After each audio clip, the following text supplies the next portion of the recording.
Monsieur Doucouré, bonjour. Bonjour.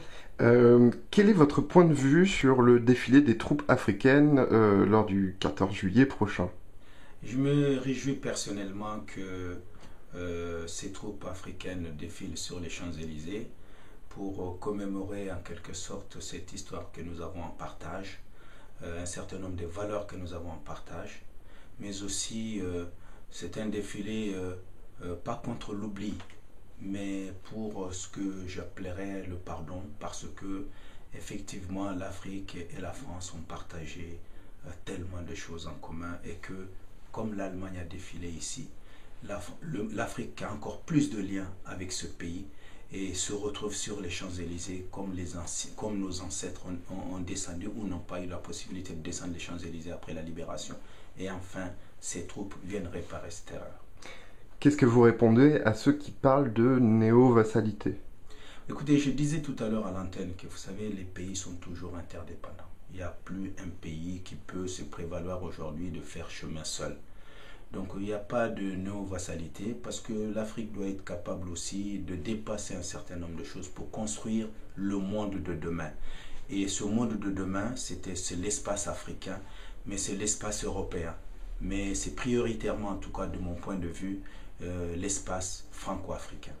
Est-ce que l'important au fond pour ce 14 juillet, ce n'est pas la visibilité accordée aux armées africaines? C'est vrai la visibilité accordée aux armées africaines, mais c'est la visibilité offerte aussi à la diaspora africaine en France. Parce que ce 14 juillet, je l'ai dit sur d'autres antennes, ce 14 juillet, c'est le 14 juillet de la diaspora. C'est ce 14 juillet qui lui permet d'avoir cette visibilité, d'aller sur les Champs-Élysées et aussi de rappeler cette histoire commune, mais aussi pour les jeunes, pour les enfants des Africains qui sont présents, massivement présents sur le territoire français, eh bien, de refaire l'histoire et de se dire, oui, je suis français, mais j'ai une histoire.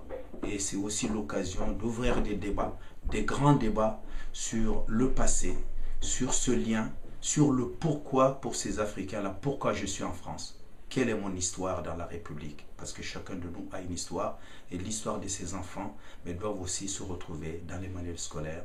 Ils doivent se trouver à travers certaines activités dans nos villes. Je disais tout à l'heure que à Paris, il y a des noms qui ne ressemblent à rien. La rue du Sahel, la rue de ceci.